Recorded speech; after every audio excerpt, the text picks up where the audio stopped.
A busca pela beleza sempre foi uma droga. Você achou que a substância era exagero? Ficou chocado com aquela coisa grotesca escorrendo das costas da Demi Moore, achando que aquilo era uma metáfora futurística, crítica inventada por roteirista perturbado? Mas amor, a história sempre foi muito mais nojenta do que Hollywood tem coragem de mostrar. Teve mulher dormindo com bife cru amarrado no rosto, sentindo o cheiro de sangue azedo subir enquanto a carne começava a esquentar na própria pele, acreditando que a vitalidade do animal morto ia atravessar os poros e devolver o vício que os 30 anos estavam roubando. Teve mulher bebendo sangue quente de gladiador recém-abatido na arena, limpando o canto da boca diante da multidão como quem toma um tônico milagroso, porque algum médico da época jurou que aquilo prolongava a juventude. Teve mulher tomando arsênico, veneno mesmo, daqueles que mata rato, em doses diárias para ficar branca, translúcida, quase etérea, e morrendo lentamente enquanto agradecia por pelo menos ainda parecer delicada. Isso não é vaidade, isso é medo vestido de elegância. E guarda essa frase porque ela volta. A beleza nunca foi só estética, sempre foi proteção contra o abandono, a miséria e a invisibilidade. Oi, coroados e curiosos, eu sou a Steph e hoje a gente vai falar da verdadeira substância que sempre existiu. O medo feminino de desaparecer. Não morrer, desaparecer. Porque em quase toda a história a mulher não tinha prazo de validade só biológico, ela tinha prazo de validade social. E quando esse prazo chegava, ninguém avisava, eles só paravam de olhar para ela. Vamos visualizar a cena sem o filtro do Instagram, porque eu quero que você sinta o cheiro. Imagina uma mulher deitada na cama, lençóis de linho, tudo muito chique, mas o rosto dela tem pedaços de vitela crua, amarrados com faixas de tecido. Ela não pode se mexer muito para a carne não cair, o sangue do animal começa a esquentar com a temperatura do corpo dela, começa a cheirar a ferro, a açougue, a mosca, e ela fica ali imóvel, suportando o cheiro, a pinicação, rezando para que aquela matéria orgânica morta faça o milagre de devolver o vício que os 30 anos começaram a roubar. Ela não está tentando ficar gostosa para si mesma, ela está tentando continuar sendo escolhida pela sociedade e pelos homens. Na cabeça dessa mulher e na medicina bizarra da época, a juventude era uma substância física que podia ser transferida. Se a carne do bezerro é jovem, a minha pele vai absorver essa juventude. Mulher sempre soube que juventude não era estética, era blindagem. Se você fosse jovem, o rei te perdoava, o marido te sustentava, a sociedade te tolerava. Se você fosse velha, você virava bruxa, a sogra chata, o estorvo. Eles aceitavam cheiro, infecção e humilhação, porque acordar um pouco mais jovem valia mais do que dormir com dignidade. E não pensa que isso era coisa de mulher desesperada, da periferia da história, não. Rainha fazia igual, Cleópatra, que todo mundo romantiza como um ícone de poder e sedução, tomava banho de leite de burra, achando que aquilo preservava a juventude. E não era um potinho de iogurte, não, era rebanho inteiro ordenhado para ela mergulhar como se estivesse numa banheira de esperança líquida. O leite tem ácido láctico, sim, tem efeito esfoliante leve, mas você acha mesmo que aquilo era ciência avançada? Era ritual de controle de tempo, era a tentativa de fazer o corpo obedecer à necessidade política de continuar desejável. Porque até a mulher mais poderosa da antiguidade sabia, se ela envelhecesse demais, o mito caía.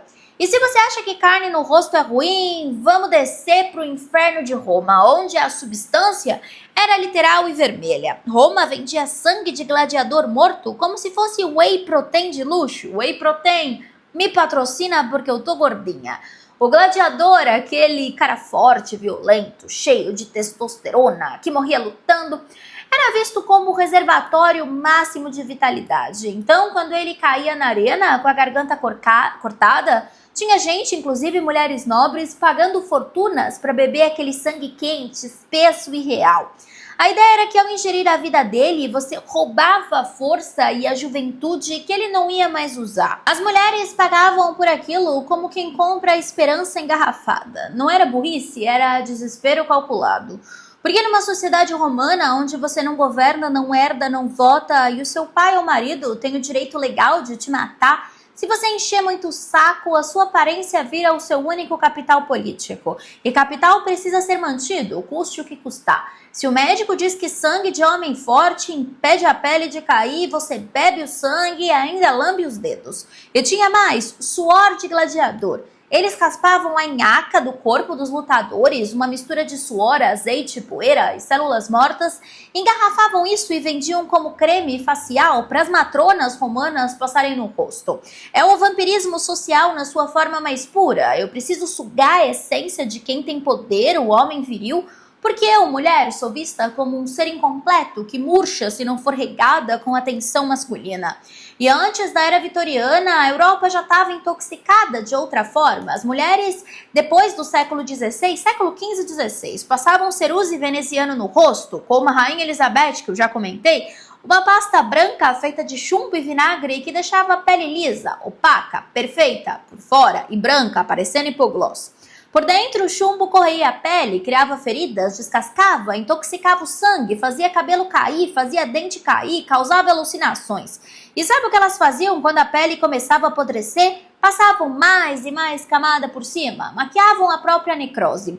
Isso não é exagero dramático, é registro histórico. A beleza era literalmente uma máscara tóxica que você reaplicava enquanto o corpo gritava por socorro. Isso aqui não é vaidade, é autossabotagem induzida. Avança então para a era vitoriana, o século XIX, que eu ouso dizer que foi a era mais bizarra de todos os tempos, onde a gente trocou o sangue pelo veneno porque a civilização exigia métodos mais limpos de se matar. As mulheres começaram a ingerir arsênico, chumbo e mercúrio, pingavam extrato de beladona, uma planta tóxica, direto nos olhos para dilatar a pupila e parecerem apaixonadas, sedutoras, inocentes, com aquele olhar de peixe morto que os poetas românticos adoravam. O preço disso? Cegueira permanente, glaucoma e eventualmente morte. Mas durante alguns anos elas tinham o olhar mais brilhante do salão. Vale a pena ficar cega para ser vista? Resposta histórica, infelizmente sim. A obsessão pela pele branca, elas também tomavam arsênico para ficarem pálidas, porque pálida significa elite. Preferiam envenenar o próprio sangue e aparecer mulher que trabalha. Muitas morriam, o arsênico se acumulava no corpo, causava vômitos, queda de cabelo, dores horríveis. Mas elas continuavam tomando a dose da beleza. Morrer lentamente tossindo sangue num lenço de renda era considerado romântico, trágico, poético. Envelhecer, ficar curada de saúde, coisa de camponesa. E criar rugas era vulgar. A doença virou estética, a tuberculose virou trend. A mulher preferia ser um cadáver bonito do que uma véia saudável.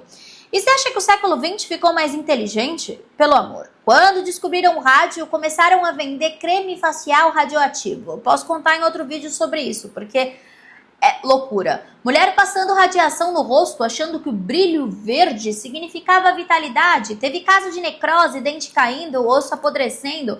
Mas estava escrito, cientificamente avançado na embalagem. Se tem selo científico, a gente engole sorrindo.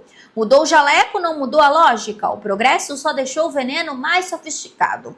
E hoje em dia, você acha que isso acabou? Você acha que porque a gente tem Anvisa e FDA, a gente parou de se envenenar? Nananana.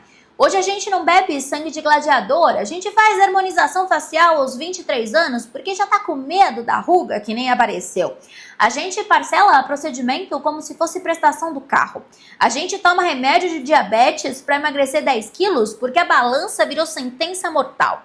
A gente faz cirurgia preventiva antes do problema existir e ninguém chama isso de desespero coletivo, chama de autocuidado. Você percebe como o discurso mudou, mas a pressão continua idêntica? Antes era medo de não casar, hoje é medo de não performar. Antes era sobrevivência literal, hoje é sobrevivência social, e sobrevivência social dói igual.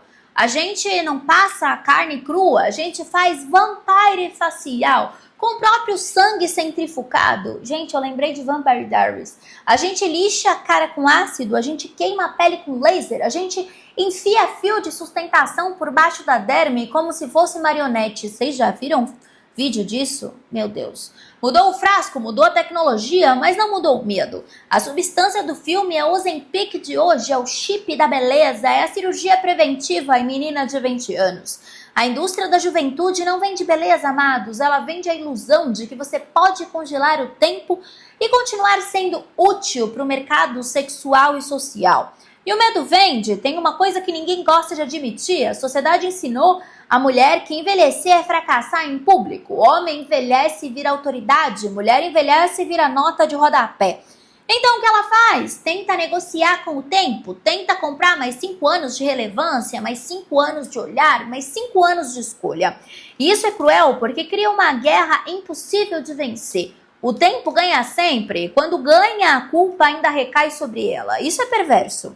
Então vamos encerrar com o veredito, sem delicadeza, porque a história não teve delicadeza com a gente. Mulheres nunca tiveram medo de envelhecer, tiveram medo de deixar de serem úteis.